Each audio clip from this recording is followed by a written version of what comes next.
8वें अध्याय के 27वें और 28वें श्लोक की चर्चा करेंगे। ये बहुत महत्वपूर्ण है। अभी तक हमने सुना कि दो पथ थे। एक पथ जिसमें उत्तरायण आदि में शरीर त्यागता है व्यक्ति और उसके द्वारा वह मुक्ति को प्राप्त करता है, और अगर कोई व्यक्ति दक्षिणायन में शरीर त्यागता है और वो अन्य कंडीशंस थी उसके अनुसार वह वापस चंद्रलोक तो जाता है, पितृलोक तो जाता है, पितृलोक से वापस इस जगत में गिर जाता है। तो आवृत्ति और अनावृत्ति के दो पथों को हमने सुना। अब भगवान इस श्लोक में बता रहे हैं कि भक्त लोग दोनों पथों के बारे में जानते हैं लेकिन इससे विमोहित नहीं होते। अर्थात भक्तों को चिंता नहीं होती है कि हम कौन से शरीर समय में शरीर त्यागेंगे। समझ में आ रहा है क्यों नहीं चिंता होती है? क्योंकि चिंता हमने भगवान के ऊपर छोड़ दी है। और भगवान को किसी बात की चिंता होती है? किसी बात की चिंता नहीं होती, क्योंकि संकल्प मात्र से सब कुछ हो जाता है। तो भगवान अपने संकल्प मात्र से अपने धाम में अपने भक्तों को लेके आते हैं। भक्त चाहे कहीं पे भी शरीर त्यागे। तो उसी संबंध में भगवान इस बात को पुष्ट करने के लिए श्लोक को बोल रहे हैं। कोई व्यक्ति मेरे पीछे माइक पे बोलेगा। नैते श्रुति पार्थ जानन नेत्रे स्थिति पार्थ जानम् योगी मुह्यति कश्चन योगी मुह्यति कश्चनः तस्मात् सर्वेषु कालेषु तस्मात् सर्वेषु कालेषु योग युक्तो भवार्जुन। योगयुक्तो भवार्जुनः। न एते स्थिति, स्थिति का मतलब पार्थ, स्थिति का मतलब है पथ। एते स्थिति, इन दोनों पथों को जानते हैं। पथ समझ में आता है? पथ का मतलब होता है मार्ग। इन दोनों मार्गों को जानन, जानते हुए योगी यानी भगवान श्री कृष्ण के भक्त कश्चना, कभी भी मोहित नहीं होते हैं। मोहित मतलब इस मार्ग पे जाऊं कि उस मार्ग पे जाऊं, चंद्रलोक वाले मार्ग पे जाऊं कि मुक्ति के मार्ग पे जाऊं, दोनों जगह है। दोनों में से कौन से मार्ग का चुनाव करते हैं वो शानु प्रभु? दोनों को ही नहीं करते। या आप बुद्धिमान है, आप समझ में आ गया। ये बुद्धि कैसे आई? भगवान से सुन करके। ये समझ में आया? हम सबको बुद्धि कहां से आई? भगवान से सुन करके। भक्तों के, ये बाकी भी बात आएगी, भक्तों के संग में भगवान की जब चर्चा सुनते हैं तब समझ में आता है कि हमें क्या करना चाहिए। जब हम श्रवण नहीं करते ठीक से, जप नहीं करते हैं, साधना नहीं करते हैं, तो समझ में भी नहीं आता कि मैं भक्ति कर क्यों रहा हूं। ये बहुत गंभीर बात है। लोगों को समझ ही नहीं आता है कि भक्ति कर क्यों रहे हैं। और भक्ति में भी सारा खेल इंटेंशन का है। किस उद्देश्य से कर रहे हैं, किस मनोवृत्ति से कर रहे हैं, ये बहुत महत्वपूर्ण है। Attitude is more important than attainment. कोई कार्य नहीं कर रहे हैं, हम निपटा नहीं रहे हैं। आज एक भक्त ने बड़े प्रेम से हमको प्रसादम सर्विंग किया, तो प्रसाद तो बनाया ही बहुत अच्छा, लेकिन जिस प्रेम से सेवा किया वह ज्यादा प्रभावित कर रही थी कि नहीं? हमारे संग जो भक्त प्रसाद दे रहे थे उनकी बात कर रहा हूं। बहुत मार्मिक बात है कि जब हमारी मृत्यु होती है तो लोग यह नहीं याद रखते कि हमारे पास धन कितना था। बहुत ध्यानपूर्वक सुनिए। लेकिन उन्हें यह याद रखते हैं कि हमने उनके प्रति किस प्रकार का बर्ताव किया था जब हम जिंदा थे। तो भगवान कितने कृतज्ञ हैं सोचिए। अगर हम भगवान को थोड़ा सा प्रेम देते हैं, थोड़ा सा भी प्रेम देते हैं, तो भगवान तो अनंत समय तक याद रखते हैं। कोई गुस्से से भी कृष्ण कृष्ण बोलता तो याद रखते हैं। तो मैं खाली बोल रहा हूँ, ये सब बातें क्यों बोल रहा हूँ? योगी भगवान श्री कृष्ण का भक्त, योगी नाम अपनी सर्वेशाम मदगतेन अंतरात्मना श्रद्धावान भजते यो मां समय युक्त तमो बता। योगी अर्थात जो अपनी इंद्रियों से भगवान का संपर्क करता रहता है, वह इन दोनों बातों से मोहित नहीं होता। वह अपनी मुक्ति की चिंता नहीं करता, वह कृष्ण को सुखी करने की चिंता करता है अपने इस जीवन में। Does it make sense? ये लाइन बहुत सिंपल है, बहुत सिंपल है। अपने इस जीवन में वह कृष्ण को संतुष्ट करना चाहता है। कितना इजी है ना? समझ में आ रहा है ना? कितना इजी है? बहुत इजी है? इजी नहीं है, क्योंकि हम जानते हैं भगवान श्री कृष्ण केवल भक्ति के कार्यों से संतुष्ट होते हैं। समझते हैं ना? तो जो भक्त सचेत है, प्रगतिशील है, वह जरूर विचार करेगा कि क्या मैं इन कार्यों के द्वारा जो भी मैं कर रहा हूं, या जो मैंने दिन में किए उससे कितनी मात्रा में कृष्ण को प्रसन्न करने वाले कार्य किए। प्रसन्न करने के उद्देश्य से किए वो छोड़ दीजिए, प्रसन्न करने के कार्य किए, यह भी बहुत बड़ी बात है।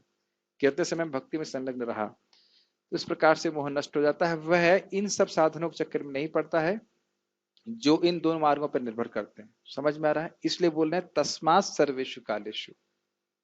तस्मात् सर्वेषु कालेषु का मतलब सभी कालों में। इसलिए योगी इससे मोहित नहीं होता है कि कब शरीर त्याग रहा है। भक्त भगवान का मोहित नहीं होता है, वो तो जानता है भगवान उसको लेके जाएंगे।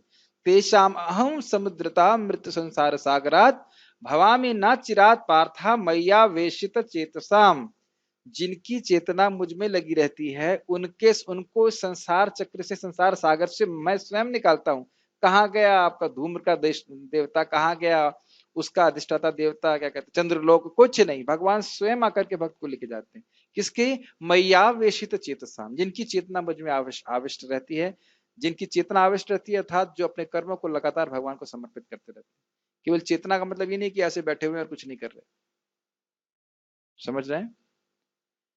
इसलिए योग युक्त भवार्जुना, इसलिए अर्जुन योग से युक्त रहो, अर्थात इंद्रियों को हमेशा मेरी सेवा में लगाए रखो। ठीक।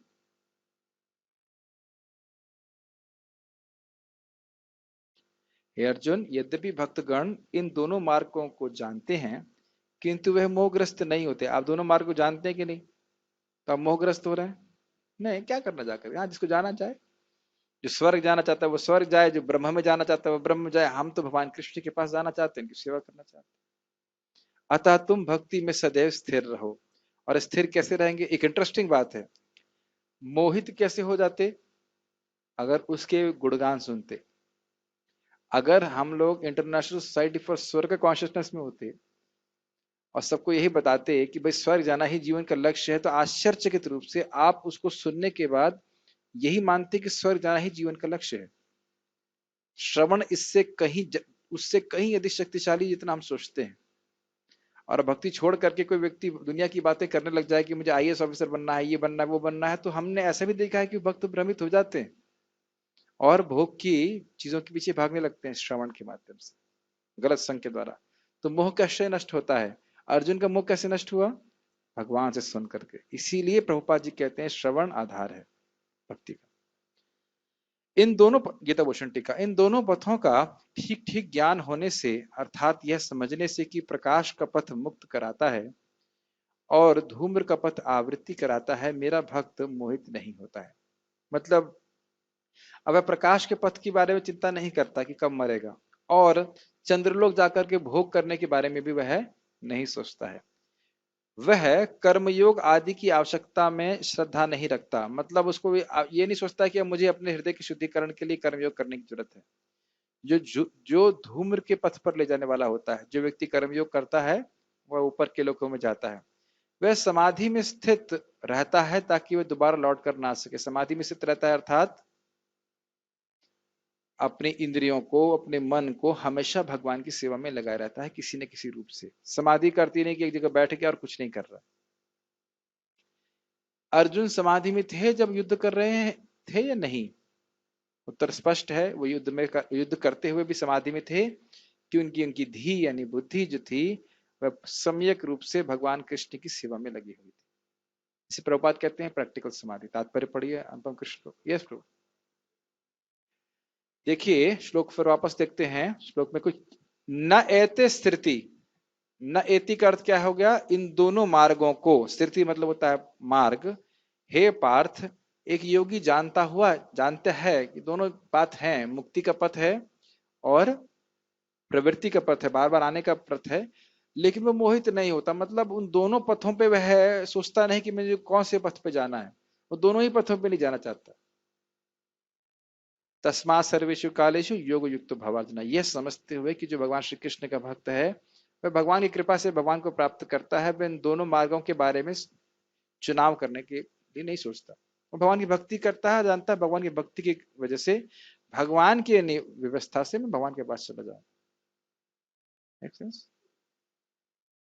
तात्पर्य, कृष्ण अर्जुन को उपदेश दे रहे हैं कि उसे इस जगत से आत्मा के प्रयाण प्रयास करने के प्रयाण प्रयाण प्रयाण प्रयाण प्रयास नहीं, प्रयाण हाँ, मतलब आत्मा किस तरह से शरीर त्यागती है। अच्छा, यस।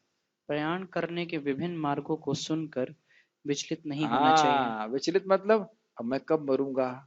देखिए, पहली बात ये कि जिस चीज पे आपका कंट्रोल नहीं है, नियंत्रण नहीं है, उसके बारे में चिंता करने से क्या फायदा। इतनी सिंपल बात नहीं जो समझ में आ गई। प्रभु जी, कोरोना हो गया तो, अरे जब हो जाएगा तो हो ही जाएगा, अब नहीं होगा तो नहीं होगा। ये तो एक अदृश्य शक्ति भूत की तरह है, जिसको इसको लगेगा किसको नहीं लगेगा, तो भगवान की व्यवस्था है ना। इस समय मैं स्वस्थ हूं, भगवान की भजन करें। समझ पा रहा है। और अगर बीमार हूं तो क्या भक्ति नहीं कर सकता।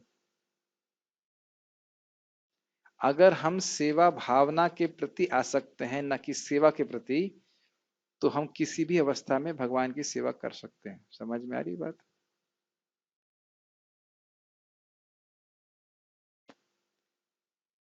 नहीं समझ में आई। अगर भगवान से प्रेम है तो हम भगवान की सेवा किसी भी रूप में कर सकते हैं।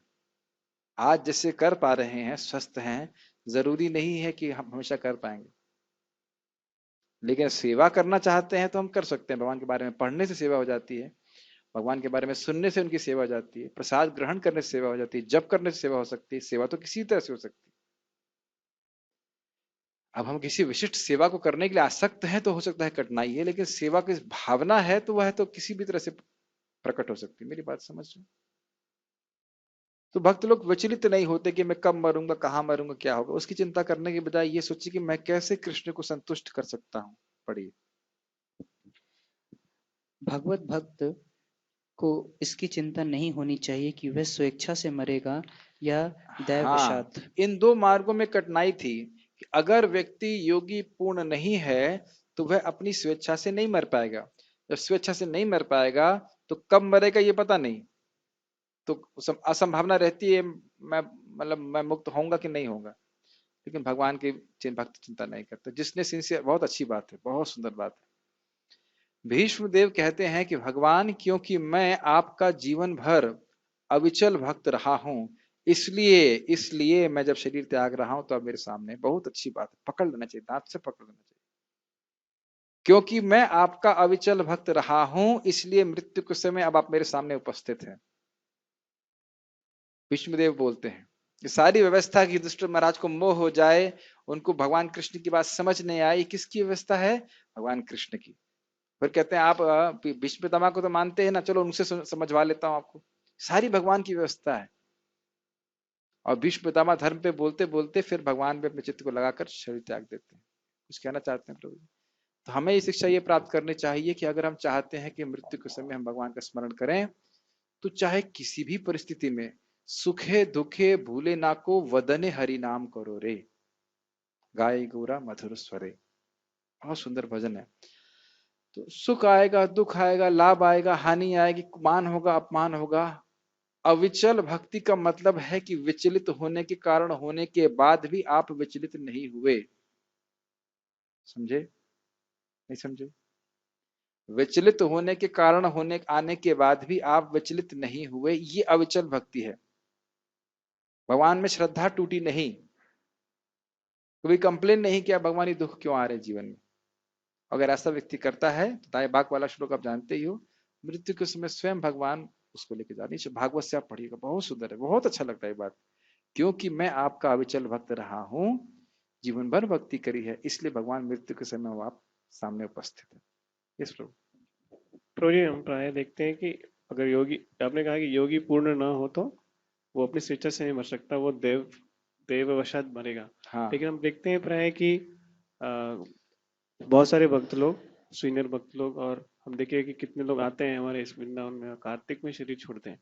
तो मतलब अगर ये it is ordained by the higher personality, कैसे टाइम का कैसे वो मैनेज होता है भगवान? कोई मैनेज नहीं होता है, आप खाली ये देखना है कि भगवान की व्यवस्था है। कोई अगर वृंदावन में आकर शरीर त्याग रहा है, ये नहीं भी त्याग पा रहा है, जिसने भगवान की सेवा करी है निस्वार्थ, वह कृष्ण को शरण प्राप्त करेगा ही। बस और कुछ नहीं, ना मन को इधर लेके जाना है और ना करी महान आशा। गुरु की कृपा से गुरु को प्रसन्न करने के लिए, प्रामाणिक गुरु को, भगवान कृष्ण को प्रसन्न करने के लिए जो भी हम सिंसियर सेवा कर रहे हैं वो हमारा सबसे बड़ा धन है। और सिंसियरिटी मतलब हृदय में देख लेना चाहिए कि हम किस उद्देश्य के लिए कर रहे हैं। एकदम कुछ और सोचना चाहिए नहीं, सोचना चाहिए कि मेरा शरीर छोड़ूंगा कैसे, क्या होगा। जो मौका मिल रहा है भक्ति करने का उसको निस्वार्थ भाव से भगवान की सेवा करने का प्रयास करना चाहिए। और इतना कठिन नहीं है, खाली हमारी इच्छा की बात है। बाकी कब हम शरीर छोड़ेंगे, क्या होगा, हमें कुछ नहीं पता।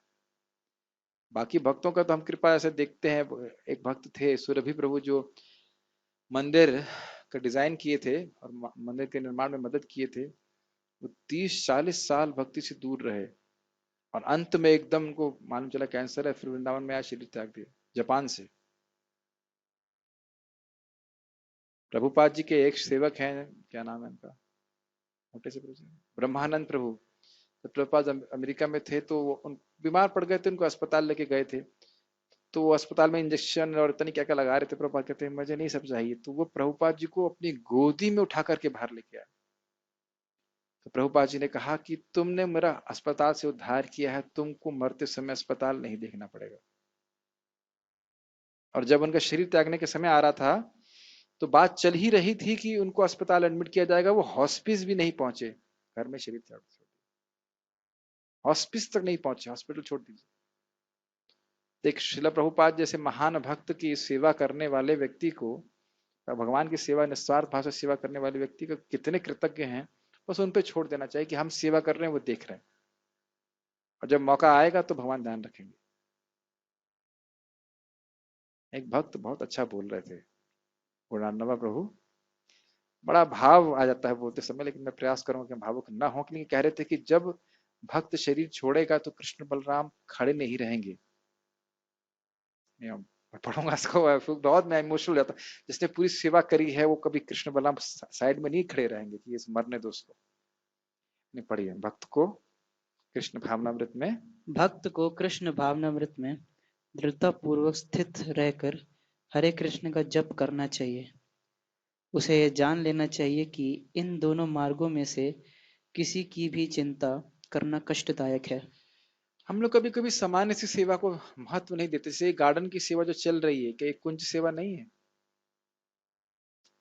जो भी भक्त इस गार्डन को सेवा का कर रहे हैं, फूल उगा रहे हैं, ऐसे कुछ कर रहे हैं, कहाँ कर रहे हैं? वृंदावन में।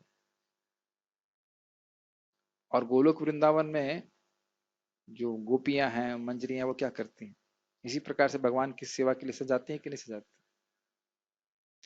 तो हम जो सेवा कर रहे हैं उसके महत्व को नहीं समझ पाते। भगवान भागवत में बोलते हैं इस बात। यहाँ जो गैया हैं जो इनकी सेवा कर रहे हैं, यशोदा मैया भी तो इसी प्रकार से कर रही थी कि नहीं, कि ये गाय बहुत अच्छी है, इनका दूध कृष्ण को जाएगा। तो जो सेवा हमें गोलोक में प्राप्त हो सकती है उसी प्रकार की सेवा हमको यहाँ भी प्राप्त है भगवान की कृपा से, समझना चाहिए। और जो भगवान की सबसे प्रिय सेवा है कि इस भक्ति के मार्ग को दूसरों को दिया जाए, मौका दिया जाए, वह भी हमें करने को मिल रहा है कि नहीं? जीवन समर्पित करके कृष्ण को हम एहसान नहीं कर रहे हैं, जीवन समर्पित करने का मौका दिया जा रहा है, ये हम पर एहसान है। Make sense? नहीं तो हम जीवन किसी ना किसी को जरूर समर्पित कर रहे होते। यस, मैं सब बातें क्यों बोल रहा हूँ, कोई मोटिवेशनल स्पीच नहीं है ये। खाली ये सोचना है, समाधि में स्थित रहना है कि कृष्ण की सेवा करनी, बस। और कोई हमें शरण नहीं दे सकता, देना चाहे भी तो नहीं दे सकता, और देना चाहते भी नहीं ये भी अलग बात है, देना नहीं चाहते। जैसे एक बार हम गए थे गांव में, तो बोला ये लड़का खराब है, इसको ले जाओ उन्होंने कहा रिजेक्ट माल दो कृष्ण को, जो कुछ नहीं कर पाया लड़का उसको भेज दो सेवा में। असले अच्छा अच्छा वाला माल देना चाहिए ना, अच्छा वाला फल देना चाहिए। जो फल सड़क गया, हाँ भाई चलो वैष्णव को तो सड़े हुए टमाटर दे दो, उसी का सॉस बन जाएगा, खा लेंगे। ऐसा नहीं होता है। कृष्ण को हम देखिए फ्रेश फूल देते हैं कि नहीं भाई? तो ये प्रेम है। कृष्ण भावनामृत में तल्लीन होने की सर्वोत्तम विधि यही है कि भगवान की सेवा में सदैव रत रहा जाए। इससे भगवत धाम का मार्ग स्वतः सुगम, सुनिश्चित तथा सीधा होगा। बहुत सुंदर बात मेरे चित्त से हटती नहीं, बार बार प्रभुपाद कहते हैं कि भगवान, ये प्रीतिपूर्वक भजन का अर्थ क्या है? क्या भगवान को सबसे अच्छा लगता है? जो इस ज्ञान को दूसरों को दे, है कि नहीं? मान लीजिए मैंने खाना खाया भगवान को भोग लगा के, तो अच्छा है कि नहीं? ठीक है। अब मैंने दो चार लोगों को और बताया भाई भगवान को भोग लगाने से बड़ा फायदा होता है, तो ये और अच्छा है कि नहीं? कोई हाँ या ना, इन्हें को समझ में नहीं आ रहा है आपको? और अच्छा है कि नहीं? यही बात भगवान गीता में बोल रहे हैं। अच्छा, मैं खुद ही जब भजन नहीं करूंगा, मुझे खुद ही लाभ नहीं होगा, तो मैं दूसरों को क्या बताऊंगा? तो आज मैं गुरु महाराज की बात सुन रहा था कि भक्त भजन भी इसलिए करते हैं ताकि उनका हृदय शुद्ध हो और वो दूसरों को मदद कर सके। बहुत अच्छी बातें हैं, सब विचारणीय बातें हैं। तो अगर भक्त लोग भगवान के बारे में दूसरों को नहीं बताएंगे तो उनके पास कोई संभावना ही नहीं है इस भक्ति के प्रोसेस में श्रद्धा जागृत करने की। सताम प्रसंगाद मम वीर संवेदो, श्रद्धा तभी होगी, श्रद्धा तभी बढ़ेगी जब भक्तों के संग में आकर सुनेंगे। तो जब सुनेंगे तब जब भक्त बोलेंगे। क्वारंटाइन कर लेंगे अपने आप को तो क्या बोलेंगे, क्या सुनेंगे? Make sense to you? Krishna को संतुष्ट करने की एक सबसे सुंदर तरीका है हम बहुत अच्छे से स्वयं भक्ति करें और प्लान करें। ना कर पाए आगे बात, लेकिन प्लान कर ले और उस पर एक्टिवेट कर ले तो बहुत अच्छी बात है। प्लान करते रहे कैसे मैं मदद कर सकता हूँ संकीर्तन मिशन को आगे बढ़ाने में। हर एक अलग अलग तरीका हो सकता है, लेकिन भाव होना चाहिए। पढ़िए। इस श्लोक का योग युक्त शब्द विशेष रूप से महत्वपूर्ण है। जो योग में स्थिर है वह अपनी सीधी गतिविधियों में अपनी सीधी नहीं तो अपनी सभी वह अपनी सभी गतिविधियों में निरंतर कृष्ण भावनामृत में रत रहता यस, है। प्रभुपाद जी इस बात को बोलते हैं कि केवल चेतना से नहीं होता है। कृष्ण भावनामृत एक अनुशीलन है। अनुशीलन मतलब अभ्यास, अपने मन से, अपनी इंद्रियों से, अपनी वाणी से हमें कुछ करना होता है कृष्ण के लिए। जैसे भी आप लोग भगवान के, मैं बोलने का प्रयास कर रहा हूँ, आप सुनने का, समझने का प्रयास कर रहे हैं, तो इसे एक अनुशीलन है, एक अभ्यास है जिससे भगवान प्रसन्न होते हैं। यस। श्री रूप गोस्वामी का उपदेश है, अनासक्त विषयान यथारम उपयुंजतः। मनुष्य को सांसारिक कार्यों से अनासक्त रहकर कृष्ण भावनामृत में सब कुछ करना चाहिए। इस विधि से, जिसे युक्त वैराग कहते हैं, मनुष्य सिद्धि प्राप्त करता है। अतः भक्त कभी इन वर्णनों से विचलित नहीं होता, क्योंकि वह जानता है कि भक्ति के कारण भगवत धाम का उसका प्रयाण सुनिश्चित है। और ट्रेन के स्टेशन पे आप बैठे हैं और आपका रिजर्वेशन है, तो कुछ चिंता है आपको? और जिसका रिजर्वेशन नहीं है वो सोचेगा अरे भाई अब टीटी ना आ जाए, सीट मिलेगी कि नहीं मिलेगी। ये स्थिति है। जो भगवान श्री कृष्ण का भक्ति कर रहा है उसको चिंता नहीं करनी चाहिए। भगवान के लिए आपको वापस लेके जाना बहुत आसान है, बहुत हल्के हम लोग। 1/10,000 टिप ऑफ हेयर, है ना, बहुत हल्के फुल्के, बहुत छोटे हैं। प्रभु जी मेरे अनर्थों का क्या, वो वही देख लेंगे। हमें उनकी भक्ति करनी है, सब नाश करके उनकी कृपा से हम उनका स्मरण कर पाएंगे। ठीक है, तो भक्त लोग मोहित क्यों नहीं होते, आप समझ गए? कोई प्रश्न है यहाँ तक? यस माय प्रभु। कोई भी कार्य में अनासक्त रह के करना और उसको समाधि में रह के करना, क्या फर्क हाँ, है? एक ही बात है। अच्छा प्रश्न है। जैसे अनासक्त से क्या अर्थ समझना चाहिए? अनासक्त से विषयान, विषयों में अनासक्त रह के, भोग करने के लिए कोई कार्य नहीं करना है, लेकिन अनासक्त विषयान यथाहारम उपयुंजतः निर्बंध कृष्ण संबंधे युक्त वैराग्यम उच्यते। ये पूरा श्लोक है। अनासक्त विषयान, विषयों में अनासक्त है, लेकिन यथाहारम उपयुंजतः, अगर किसी वस्तु का उपयोग भगवान की सेवा के लिए हो सकता है तो उसको भक्त स्वीकार करते हैं। ठीक। निर्बंध कृष्ण संबंध, निर्बंध का मतलब होता है हट या एक फिक्सडनेस कि मुझे कृष्ण की सेवा करनी है। अब उसके लिए कुछ भी आवश्यक हो भक्त करता है। एक बार हम लोग प्रचार के लिए गए तो उन्होंने बोला ये कैसे साधु हैं, टवेरा में आए हैं। अब उनको बोलो कि हम टेम्पो में आए या बाइक में आए, आप प्रवचन को देखो कि क्या बोला जा रहा है। जो गाड़ी उपस्थित है, जैसी व्यवस्था है, उसके अनुसार भक्त आते हैं। अब उनसे पूछो कि राह चलते हुए साधु से प्रवचन सुनेंगे आप? यहाँ पे जितने भक्त उपस्थित हैं, क्या आपने किसी राह चलते साधु से कभी कुछ जिज्ञासा करी? हैं? भरोसा ही नहीं करेंगे तो अगर साधु जब तक टवेरा से नहीं उतरेगा तो लोग मानेंगे भी नहीं कि साधु है असली। आजकल स्थिति ये हो गई है। अगर पैदल पहुंच जाएंगे जैसे पहले साधु लोग चलते थे तो लोग मानेंगे भी नहीं, रही तो काम का ही नहीं है, तो गाड़ी से उतर ही नहीं रहा। जब तक गाड़ी से बाबा जी नहीं उतरते हैं उसको बाबा जी मानेंगे ही नहीं, नहीं मानेंगे ना। ये तो लोगों की स्थिति है। तो फिर मैंने उनसे बोला भी कि भाई हम पैदल आए तो कितनी प्रवचन कर सकते हैं, साल में एक बार। आप आगरा कितनी बार गए पैदल यहाँ से? कभी भी नहीं। कोई भी नहीं, बस में भी नहीं जाएगा व्यक्ति। बस में जाता है मतलब मान लो, तो अब कोई कहे नहीं मैं साधु हूं, मैं टवेरा को उपयोग नहीं करूंगा, तो यह वैराग्य फल्गु वैराग्य है, झूठा वैराग्य है। कृष्ण चाहते हैं कि उनके बच्चों के पास ये ज्ञान पहुंचे, है कि नहीं? जैसे हमारा कोई बच्चा मर रहा हो तो क्या बोलेंगे, किसी भी तरह से मेरे बच्चे को बचा लीजिए। नहीं मुझे टवेरा में जाना पड़े, टवेरा में जाइए आप। अरे लेकिन मैंने खाया नहीं कुछ, खाना कुछ भी खाइए, जितना चाहिए कुछ भी हो जाए, मेरे बच्चे को बचा लीजिए। यही तो बोलते हैं माता पिता। तो प्रभुपाद जी से बोलते हैं अगर आप प्रचार बंद कर देंगे सारी सुविधा बंद हो जाएंगी। हर प्रकार की सुविधा प्राप्त होगी अगर हम निस्वार्थ भाव से भगवान की सेवा करने के लिए उद्यत रहे। अपने जीवन में देखिए, प्रभुपाद जी तो कुछ भी नहीं लेके गए थे, कोई इंस्टीट्यूशन नहीं था। समझ रहे मेरी बात? भगवान को ये सेवा बहुत प्रिय है, क्योंकि भगवान डायरेक्ट भक्ति नहीं देते, भक्तों के माध्यम से ही देते हैं। तो भक्तों को ही ये कार्य करना होगा। जब यहाँ पे महाप्रभु आए इसीलिए अपने भक्त के रूप में आए ताकि फ्रीली भक्ति दे सकें।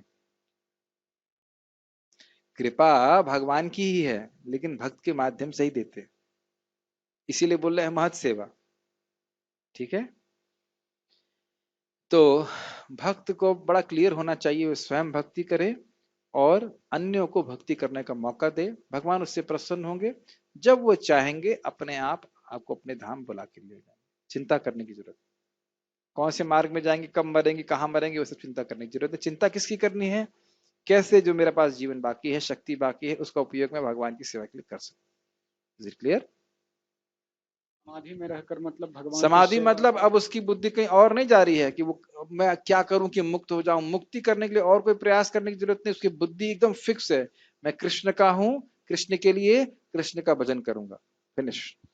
तो इस श्लोक में भगवान अर्जुन को पॉइंट आउट करके बताते हैं कि समाधि में अर्जुन के रहो। द्वारा सभी को। तो अर्जुन का स्तर काफी ऊंचा है और हम लोग जैसे सिंपली स्टूडेंट अर्जुन का स्तर भी वही है जो हमारा है, वह भी कृष्ण के दास हैं और हम भी हैं।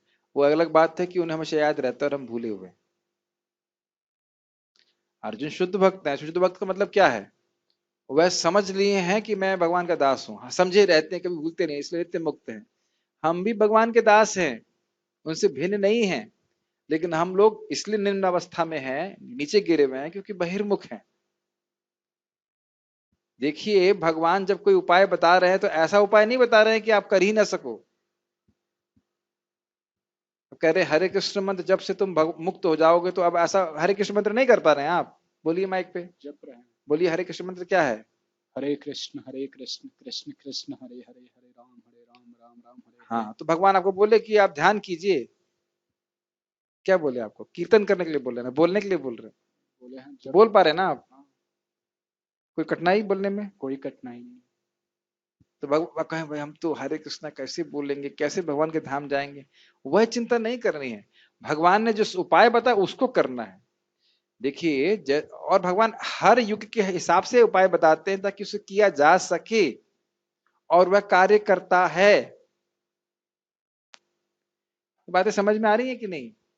भगवान आपसे उम्मीद नहीं कर रहे हैं बैठ करके आप ध्यान कीजिए, बड़े बड़े यज्ञ कीजिए, या मंदिर में बड़ी बड़ी पूजा भी कीजिए, जप कीजिए, कीर्तन कीजिए भगवान का। कुछ कठिनाई हो रही समझने में? तो एकदम फिक्स कर लेना चाहिए कि हम अपने को नाम जप करेंगे, नाम कीर्तन करेंगे, भगवान के बारे में सुनेंगे, भक्ति करेंगे, और भक्ति करके भगवान की कृपा से प्राप्त कर लेंगे आराम से। कोई कठिनाई? मेरा क्वेश्चन ये था प्रभु जी, जब हम नॉर्मल काम करते हैं जैसे भक्ति, जैसे हम अपने पढ़ाई की काम करते हैं, उस थोड़ा टाइम माइक हम पास में समाधि रखिए। में, हाँ, जब हम पढ़ाई का काम करते हैं तो उस टाइम समाधि में रहकर कार्य कैसे करें उस टाइम? पढ़ाई करना बंद कर दीजिए। देखिए, इस प्रश्न का उत्तर मैं इसलिए नहीं दे सकता हूँ कि ये सारी पढ़ाई जो है उग्र कर्म है। प्रभु जी, अगर हम कढ़ाई में अपने सर को दे दे तो हम ठंडे कैसे रहेंगे? क्या? अब मेरा उत्तर दीजिए। कढ़ाई में तेल उबल रहा है, उसमें अपना सर दे दीजिए, अब प्रभु जी हम ठंडे कैसे रहेंगे? कैसे रहेंगे वो ठंडे? नहीं रह सकते। जड़ विद्या ए मायर वैभव, जीवे करे गधा। हम गधा बनने की ट्रेनिंग प्राप्त कर रहे हैं, बुद्धिमान कैसे होंगे प्रभु जी? मेरे उत्तर दीजिए प्रश्न। नहीं होंगे नहीं बुद्धिमान। होंगे। तो फिर मैं क्या बताऊं?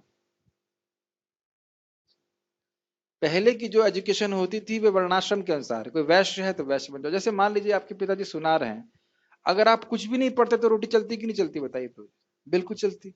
सही बताइए, रोटी पाने के लिए आपको पढ़ने की जरूरत थी? बिल्कुल जरूरत नहीं थी। ये एबीसीडी सीख लेते, नंबर सीख लेते, और मैंने देखा भी इनके अंदर कुछ गुण, खटाखट नोट गिन लेते हैं, है कि नहीं?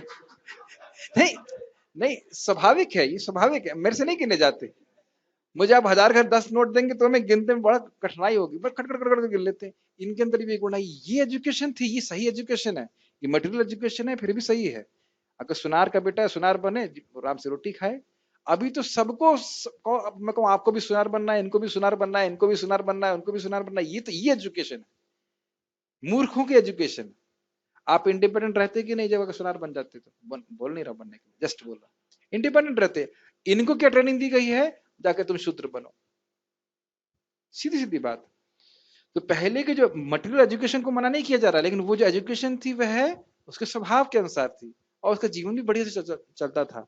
अभी क्या है, सबको शूद्र बना दो, और प्रोग्रामिंग हो गई कि जब तक आप शूद्र नहीं बनेंगे आप जिएंगे कैसे? ये प्रोग्रामिंग की बात है। ये लंबा विषय है। भगवान बस भक्त जो है ये विचार करता है मुझे भक्ति करनी है, ठीक है, दिन में जो कुछ भी गधा बनने के लिए करे, लेकिन सुबह शाम तो कम से कम इंसान ब्राह्मण बनने के लिए भक्ति करे, है कि नहीं? मैं आज एक बात को बता रहा था कि आजकल की जो एजुकेशन है वह प्रोग्राम कर देती है कि आप सोचिए मत, क्या ऐसा कहना चाहिए? आजकल की शिक्षा सभ्यता आप पद्धति आपको बाध्य कर देती है कि आप ना सोचें। बहुत अच्छी तरह से विचार करिए, सुनिएगा इसको। और भक्ति या भगवत गीता आपको बाध्य कर देती है कि विचार करें, है ना?